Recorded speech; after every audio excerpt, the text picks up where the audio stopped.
Des rencontres de qualité, même si parfois il y avait quelques allées clairsemées.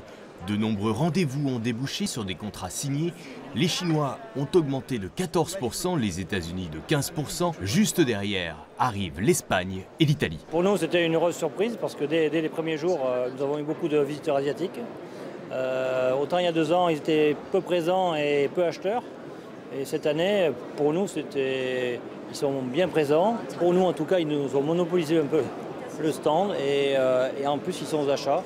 Des professionnels qui ont dégusté et commandé plusieurs containers. 36% de hausse vers la Chine, un signe positif pour les négociants. Mieux compensé, moins bien qu'on espérait parce qu'on espère toujours plus. Mais globalement, on n'a pas affaire à des touristes, on a affaire à des gens qui viennent pour prendre des contacts. Avec la concurrence d'autres salons, Vinexpo a dû se renouveler pour se relancer. En Belgique, on frisait les 80% d'abstention sur cette édition. J'étais fort inquiet, je ne vous le cache pas. ProWein, encore une fois, prend beaucoup de Belges. Les Belges en avaient un petit peu ras-le-bol du système Vinexpo.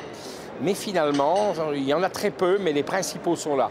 48 000 visiteurs, 64% de Français et 150 pays représentés. On a un public qui est relativement stable.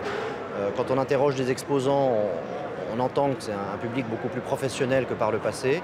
Moi, ce que je note aussi, c'est que 90 événements à la Vinexpo Academy, ça ne s'était jamais vu. On a énormément de conférences, des grandes conférences dans des grandes salles, notamment au Palais des Congrès. L'autre succès a été celui de la gastronomie, des accords mets-vins pour les 14 restaurants avec vue sur le lac.